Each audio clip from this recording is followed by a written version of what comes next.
Hallo, assalamu alaikum, good morning, khushandi, ji ayanu, goeiemorgen, ishpata, pakhair, ragle, washmale. Ladies and gentlemen, welcome to Well This Morning on PTV World, which is a Hashmi. I hope you guys are going to have an amazing day ahead, inshallah, and I hope you're starting with just the right kind of morning. Well, before I do move on, I actually, in advance, apologize for my compromised levels of energies today, and I'll tell you why that's so. So, usually, for all the people who do watch, I don't know, my co anchor Shazad and I, we get a rush in the morning. I mean, we're so really excited about our work. There's just not one day that I can remember that I felt like my energy was compromised. But today I do have a reason. And before I get to that reason, I want to talk about something we did talk about yesterday as well. Pakistan's pride, our national hero, Muhammad Ali Satpara Saab, has still not been found. Today is going to be the fourth day of the rescue mission going on. Yesterday, it at some point had to be terminated, the rescue mission, because of the visibility and the temperature, and the weather in that area actually. But now the family of Satpara Sahib has already joined the forces that were en route to, look for the missing mountaineers. One from Chile, one from Iceland as well, and then of course Pakistan.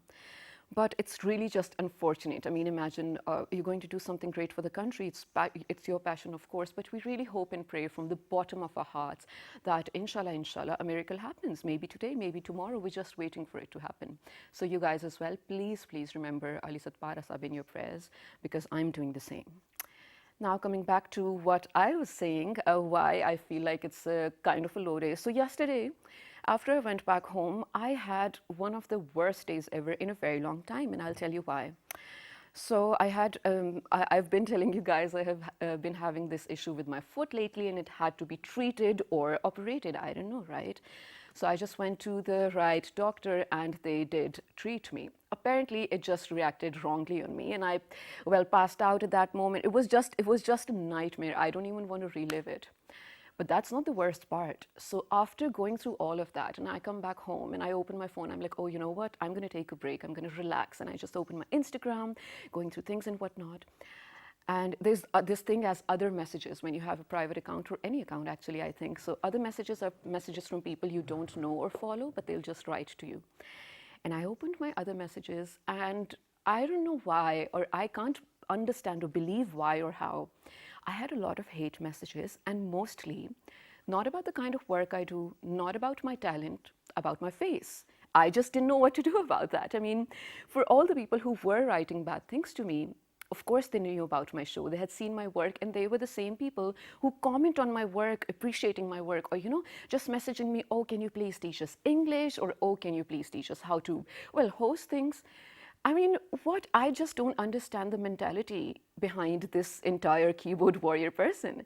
Anonymity is just one factor to enjoy the internet. Yes, I get it, but just don't push it so far that the other person may hurt their feelings.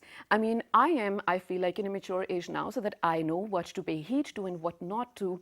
But imagine similar messages, or not just hate messages, but harassment, disinformation, misinformation, so many other issues happening to people of younger age, maybe in their teenagers, or maybe even below 13. It's just so unfortunate because they're just not mature enough or experienced enough to understand that this may be coming from a not so good place. I mean, it's okay to ignore it, not to take it to their head.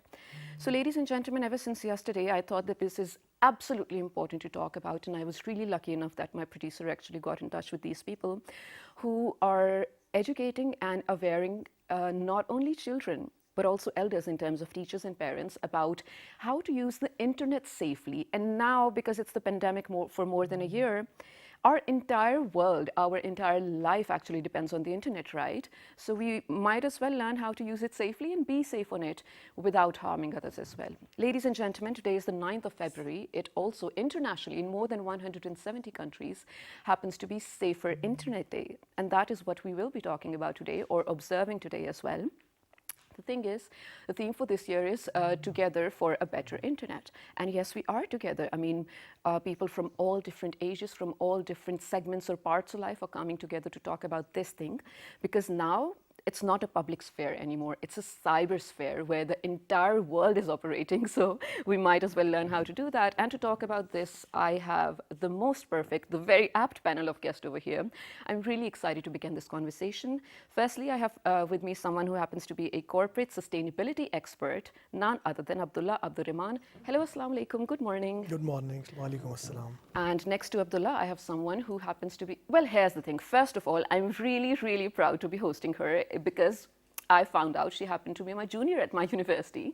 And now, mashallah, she's doing so good. She's such an eloquent speaker. Zainab Zafar, who happens to be development sector specialist. Hi, Zainab. Assalamu alaikum. Hi, Assalamu alaikum. Wa alaikum assalam. So you guys, I did tell our audiences what we are talking about today. But Abdullah, I think it's only up to begin the conversation with you. Why are we observing this day as Pakistanis? Is it absolutely necessary to do so? Yeah, I was listening to your opening. So I think in today's world, so we are officially, formally in the digital era. And the virtual realities, so they have a very long time ago, they have surpassed in terms of their impact in the real world, the physical world. So I think it's the theme for this year, Together for a Safer Internet. It's a very comprehensive and all-encompassing theme because it's not just a technological tool. Internet is no longer a technological tool. Yes. It's a part and parcel of our social fabric. It's part and parcel of our personalities, of our personal lives, of our professional lives. Right. And I think the best and also the worst thing about or the thing that we as a society need to be mindful about is the exponential and rapid transformation, Right. the way it is advancing. So we really have to, keep up with the pace. So in order to not just harness the benefits that internet and digital technologies bring, Right. but also do it in a responsible and safer manner. It's absolutely essential. And that is so true, and that makes sense as well. But now moving on to you, Zainab, you being, I want to say, the younger representation of the group of people that are just hooked to the internet, and there's not a single minute when we're off the internet. So we'll come to the project that you guys are running, but since you were in first-hand experience and conversation with the people that you were training, you let me know some of the issues people are facing on the internet in terms of insecurity. So Shazab, mostly our dealing was with students because we look at the education sector, so schools, primary and secondary age students. So these children mostly either access the internet to socialize or for education. All right. So the kind of problems that were most prominent amongst these students were cyberbullying, most common. There's trolling, fake news, hacking, catfishing, where somebody pretends to be someone else. So these were the most common problems, the internet risks that we came across.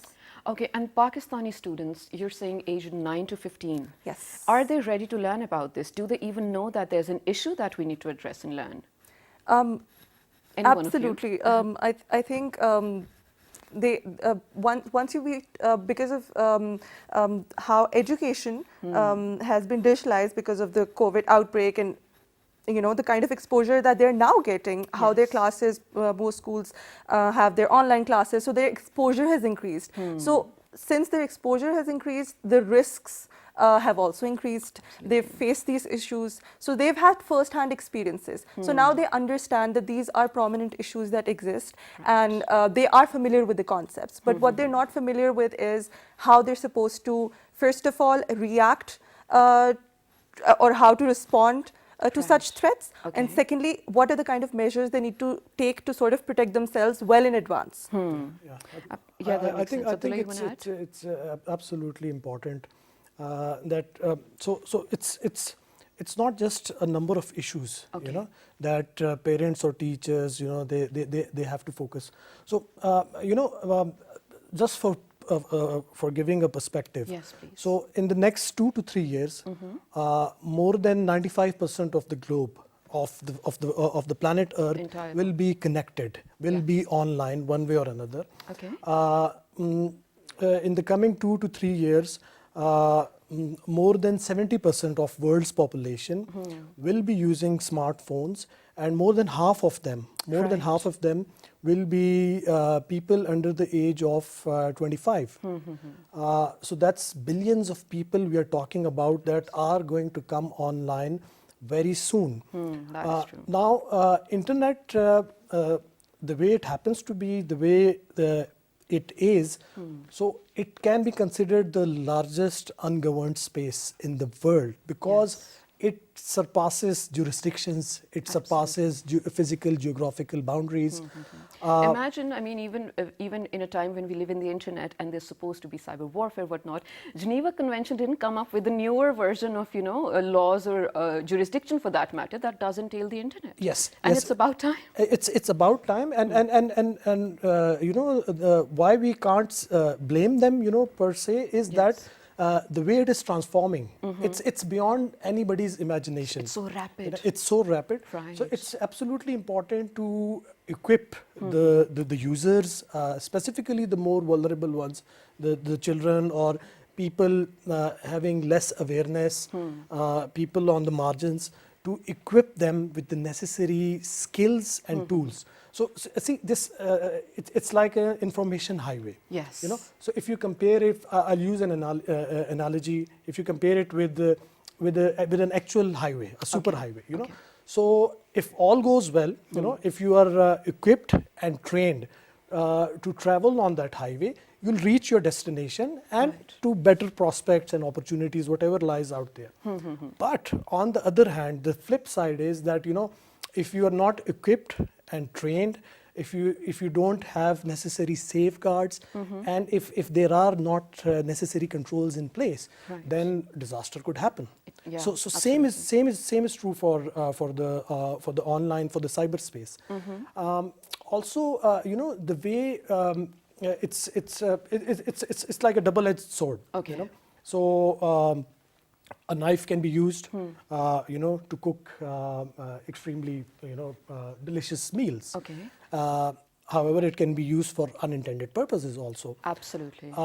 Internet, the digital technologies, they bring about unprecedented, tremendous opportunities. If you look at the past 2 decades, so there have been exceptional, outstanding stories of success, of opportunities that, and the manner that internet and digital technology, it transcends barriers. It's beautiful. Eric But Schmidt, Abdullah, sorry to cut you over here, but just to add to that already that you're talking about, I want you to tell me if you felt there was any change in the patterns of internet consumption during especially the pandemic. Yes. So COVID, while teaching us so many things, it opened our eyes to so many things. It actually transformed our world. So the new normal. So it's a widely used term that is used in COVID context. Yeah. So specifically, if we talk about let's say education, so distance learning, digital learning, virtual learning used to be a fancy concept, not very a long time ago. Some people thought it would work, some thought it can never replace the real physical brick and mortar. Not widely accepted. Not widely accepted, but it became inevitable because of, this is the silver lining. And in a short span of time, even countries like Pakistan with the infrastructure constraints, with connectivity constraints, with socio-economic constraints. So within a matter of very short time, within no time, the entire educational system, be it public, private, whatever, it pivoted to digital and online. And guess what? Without even a plan, I think. It was just impromptu. It evolved as they were about it, and guess what? It worked perfectly fine. Yeah. Because, it's no rocket science that digital technology is more cost effective, it's more efficient, it's more convenient. From the comforts of your home, you can access anything. It's more transparent. There is more accountability. Absolutely. So, but again, the children, they used to use internet, be online for mostly for social or for entertainment purposes or infotainment. But now, for their schooling, for their education, they had to be online. And So again, earlier, I feel like if they had even an option to use the internet, now there's not an option anymore. I mean, it is absolutely necessary. it's a compulsion. It's a compulsion. necessity. And I feel like, you and us as students, I don't know how back, but it's such an old story, I can't even relate or remember anymore. But I do remember in my times when I was in matric, or probably when we were just introduced to internet and how to openly use it. So my dad was back then in intelligence, and well, people from his office would come over to our place to fix the ads and stuff that would just pop up on our screens, right? So it didn't happen for us, but we were told that negative things might appear on your screen and you're not allowed to open it. So out of curiosity, we were really curious and asking people, what is it that we can't access, or what is it that we can't open? But of course, we as the users of the internet do not have complete control over what may appear or what may not appear. And this is what we need to educate to the children as well. So you guys, on behalf of Telenor, actually carried out a campaign where you were training children of, school-going children about internet safety. Let me know about the volume of this program. How many schools were involved? What were you doing? And especially in the pandemic, were you guys on the internet too, in terms of teaching? Zainab, you start? Okay, so the program that it's by Telenor. It's the Safe Internet and School Outreach Program. Okay. The prime focus is to educate the teachers and students of Pakistan on how to be safe in the online world. Okay. So this program has been going on for the past 10 years. Oh, nice. And yes, and what we do is that we physically visit schools. We conduct this training sessions with students and teachers, students who fall into the age bracket of 9 to 15, so primary and secondary school children. Right. And then we run a presentation. It's like a nice interactive sort of a discussion, example based. We have a game as well, so it's like a nice interactive session with the children. Okay. And so past few years we've been going into schools. It's a national level project, so all 4 provinces and territories as well.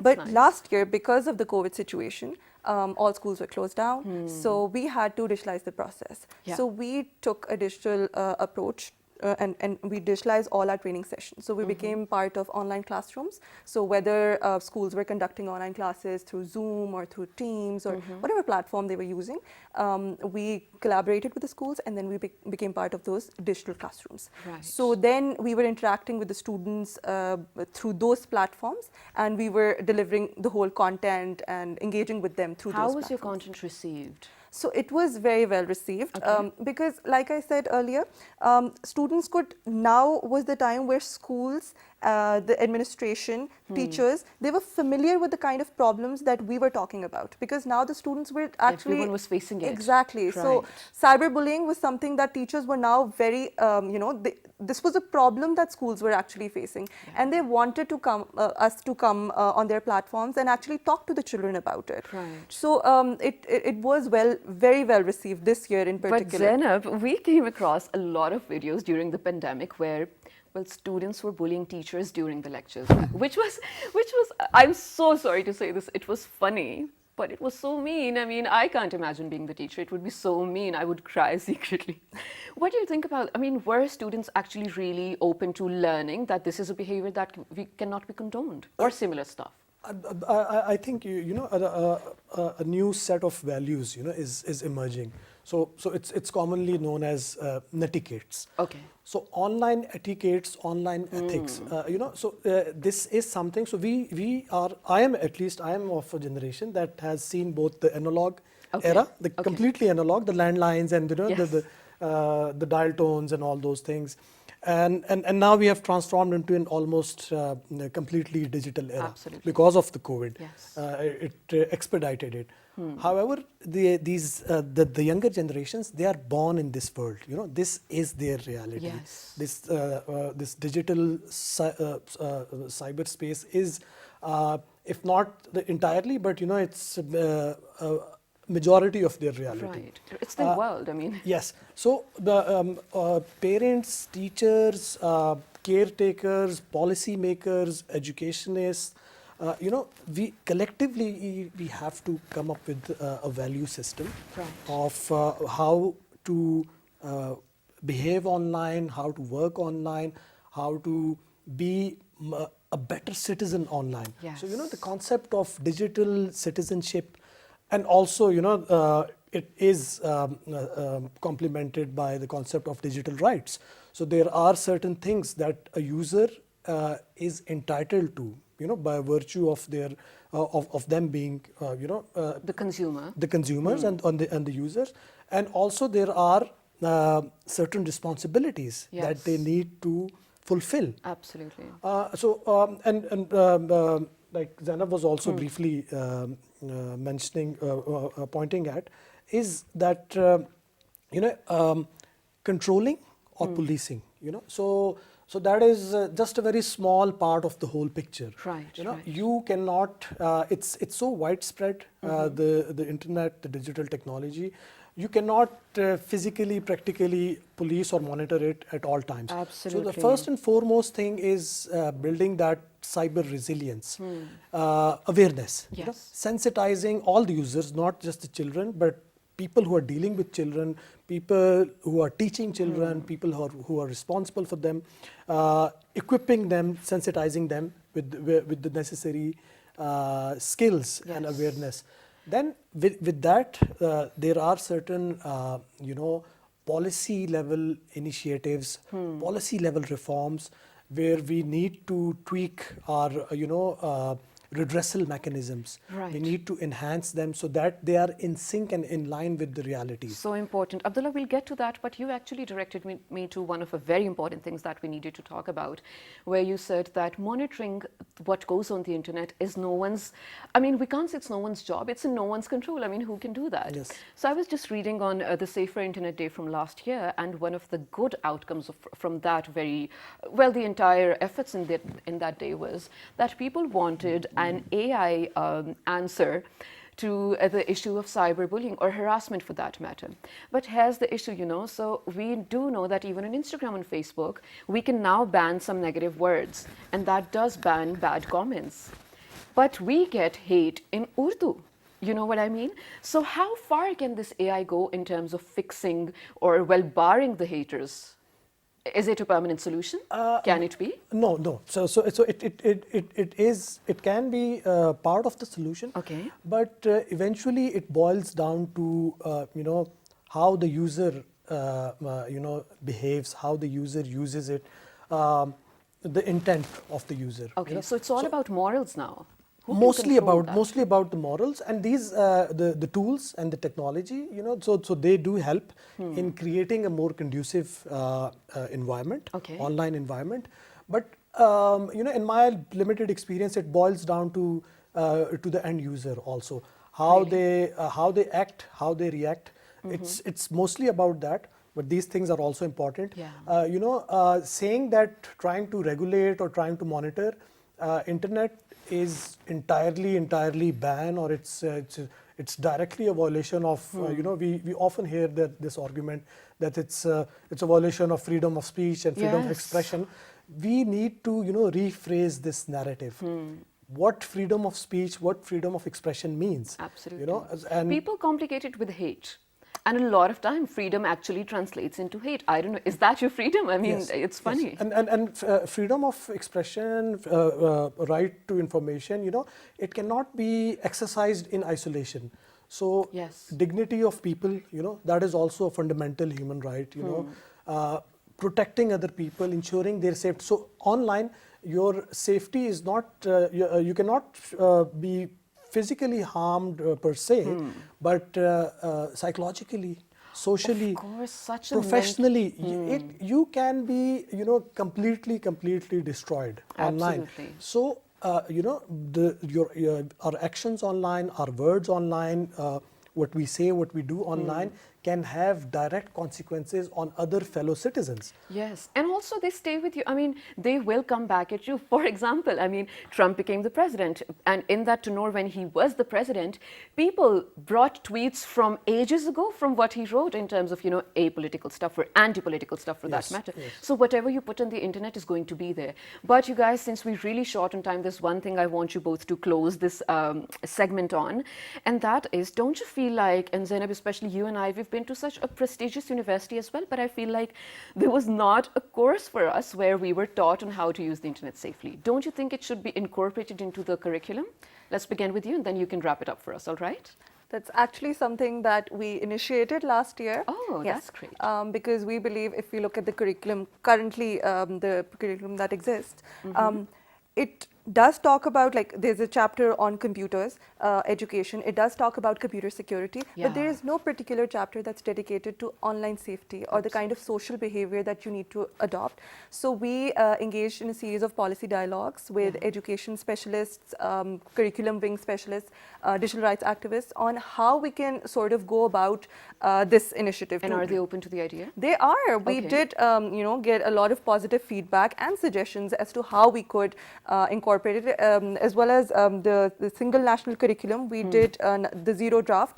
We did give the ministry some suggestions from our end as well, that's and that is amazing. something that we are also working on. And they have asked us to develop sort of a module, a sample module for them that they can sort of use and include as part of their computers education Sounds curriculum. great. Sounds amazing. Thank you so much for enlightening us about this, and thank you so much for both of you for being here, especially on this special day where I mean we could not ignore it anymore, right? It's a part of our lives. We have to learn about it, and we had to do a segment about it for you guys, ladies and gentlemen. This was Mr. Abdullah and Ms. Zainab talking about how to build a safer space in terms of the cybersphere or on the internet, where we or the parents or the teachers or even children for that matter can use it safely. But internet is not an entirely bad thing. I mean, of course, it really depends on the intent, like Abdullah over here mentioned, but a lot of people are actually making their name off it in a good way. So earlier, being a singer, if you had to go to studios and wait outside, well, a director's or producer's office to audition you or to pass your draft, now you don't have to do that anymore. You just have to upload your video and you're good to go if people like your talent. This is something I think we should talk about in the next segment as well. I have someone very talented, but stay tuned to find out who it is. Good morning.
Welcome back to Well This Morning, ladies and gentlemen. This is Shiza Hashmi.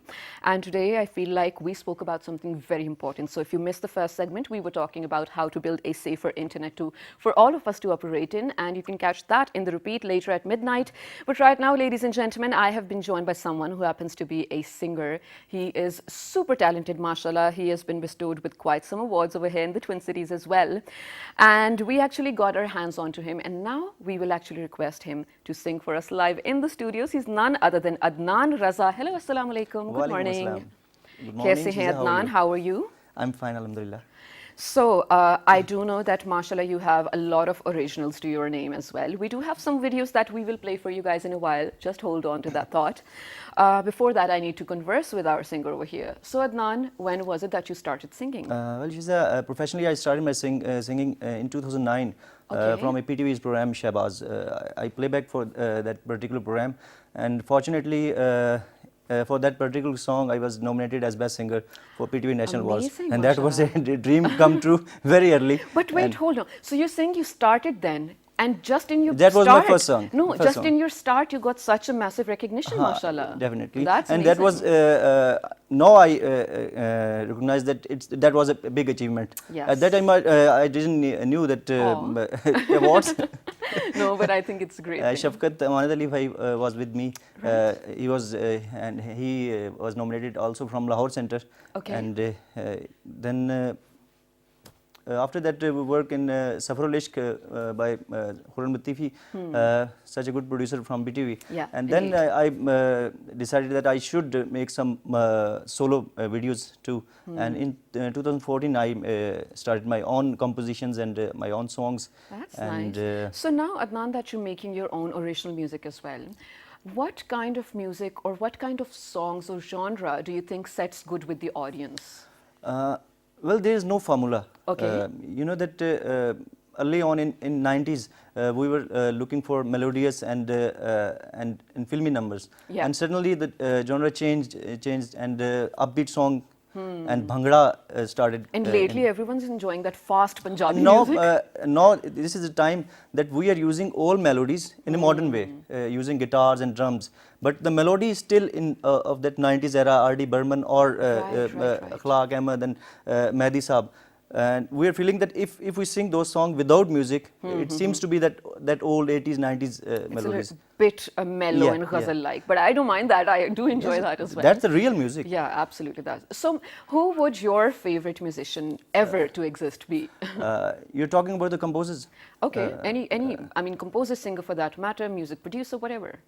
Composers, R.D. Burman was one of my favorite composer. Okay. And from Pakistan, I was really inspired by Akhlaq Ahmed Saab, a beautiful vocalist, A. Nayyar, Sajad Ali Oh, in New. of course. And Ahmed Janze bhai or and these are And really it's just a long list, you know, mashallah, mashallah. Pakistan is actually blessed with a lot of talent. And speaking of the most favorites ever, you know, I often wish, and I tell my parents about this, and I often wish that I wish I lived in a time where I would be practically able to attend Nusrat Fateh Ali Khan Saab's concert. Definitely. Wouldn't Nusrat it Saab be is- amazing? I mean, he was a it's gem. just great. People love him, his energy, the music he used to put out, the content. it's really is amazing. unfortunate that we lose him Lost so him early. so early, yes, so early. unfortunately. But here's the good thing, Adnan. I actually have your video on loop over here. We are going to share it with our audiences. Let's take a look at it. And when you come back, I'll put him to test. He'll sing live. Let's do it.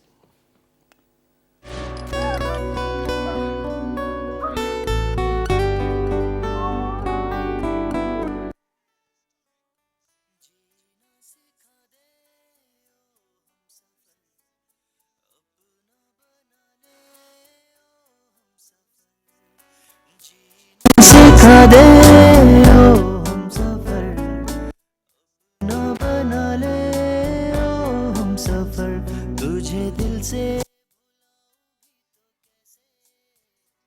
तेरी यादें मिटाऊं भी तो कैसे जीऊं कैसे बस इतना बता तू मेरी सोचों में तू मेरे ख्वाबों में मेरे ख्यालों में भी तू है ना तेरी All Right. Well, I just felt like I was making a really sad face, but that is because the song was so catchy. And I feel like the rhythm of it, whenever we do listen to it, we just sort of, start swimming in it. And it's a good sign for the creator or the composer of the music, for that matter, when you can engage the audiences. So now let's talk about this video particularly. How was your experience? And generally speaking, do you like to be the face of your song? Well, as you know that to promote yourself, you have to be in that video. And when you get fame like Sajad Ali Bhai, and then you can use models, male models. That comes so later that's the on. reason I was performing, and I'm a little bit interested in acting. That's why Zara Sheikh was in that particular video, the film star Zara, and she was really cooperative, and that was a good chemistry. And we tried to shoot it in one short video. Was it possible? It was a bit tough, and then we used different shots on it because it was in 3 minutes. Moving camera behind the characters, it's a bit tough. It is definitely a bit tough. I mean, even it was just in 2020 that the first ever movie with the longest one shot came out. It was 1917. I haven't still watched it. But okay, Adnan, right now I am going to request you to please sing something for us. Definitely. And after that, of course, I still have many questions for you. Please go ahead. One of Sajad Ali Bhai's number. Let's do it. I love anything from him, Sajad Ali Saab.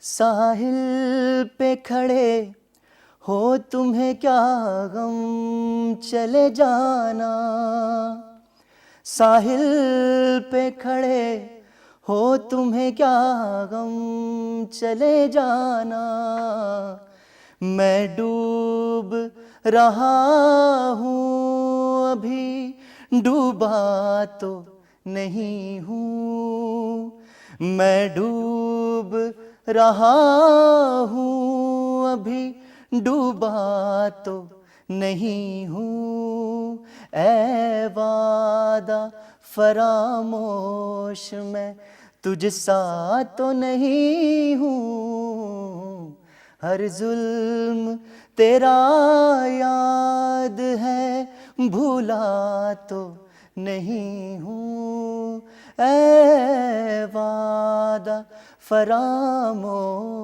मैं तुझसा तो नहीं हूँ, हर जुल्म. Beautiful, just so beautiful, absolutely amazing.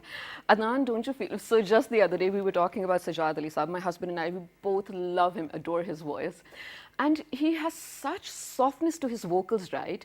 And we were thinking, there are times when a man wants to fight or just be angry at something. I don't think he has that capacity. Sajad Ali Saab kaise ladai karenge? Tum naraz ho. I mean, how is it possible? And the best thing is that he's remaking his own numbers, and that seems to be new songs. It is so new, and it's just amazing. So Adnan, one of my favorite questions that I love to ask singers especially, who is your dream collab in the entire world, that one person you want to collaborate with? Female singers? Anyone. It should be from Pakistan, or it actually can be from anywhere in the world, because anywhere in I mean, the art world. has no boundaries, right? Well, my biggest inspiration and my spiritual teacher, I should say, is Sonu Nigam. Oh, and, just a beautiful voice. Yes. And it's a dream to work with him. Really? Okay, but that's amazing. And the dream actually doesn't sound so far, because we've seen your vocals, mashallah. I'm pretty sure you can get there, and we wish you all the best of luck for that too. So for all of Adnan Raza fans out there, what's in the pipeline? What's making? Well, I make 2 to 3 songs, and in COVID I make those audios, and we recorded new compositions. One is the Ghazal by Momin Khan Momin.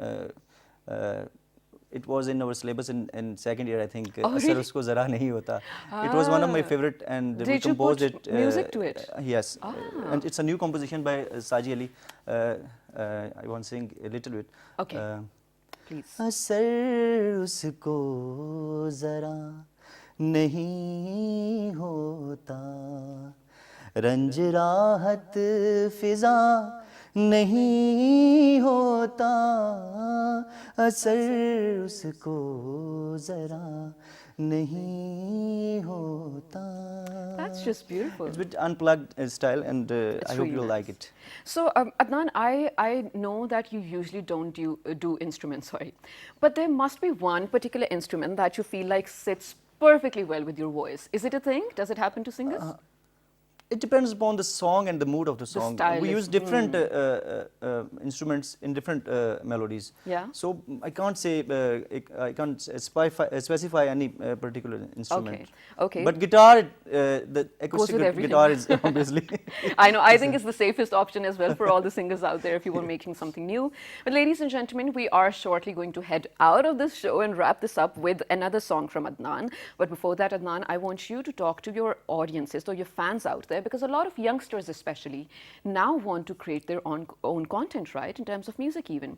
So what is this one message you want to give them on how they should pursue their dreams and how they should go about being a musician? Well, This is a camera, please speak to it. I'll suggest them first create your own things, make your own music, then make your YouTube channel and Facebook pages and social media, because the new guys produce their own music later, and then first they make their pages and they look for likes and comments Right. without any music, and they just stay in the room and guitar. And Jamming, I think first you should work on the real content, then promote yourself.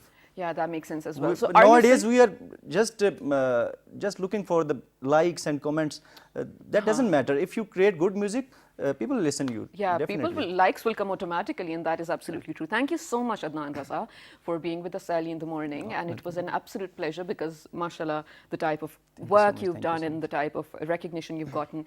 Ladies and gentlemen, we will definitely wrap the show up with another song. But till the next time, I want you all to personally and on an individual level question yourself if you are being a good netizen, because when we talk about morals or etiquettes or intentions for that matter, they won't go into an abyss. It's not that you just put out your hate on the internet and it's not going to affect anybody. It does affect people. It affects people to a level that I don't think you can even imagine. So why you want to be that person? Question yourself about that. Maybe inform your elders about how to use the internet, how to be nice on it, and how you tell your friends about how not to be mean to people on the internet. And this is just something small that we all can do. If you still have any questions or any sort of feedback, do write to me to let me know on my Facebook page with the name of Well This Morning. On Twitter, Well This Morning without a G. On YouTube, we are with the name of Well This Morning, but at the PTV World channel. And the repeat of this one, as I already mentioned, you can watch at 5 past midnight tonight.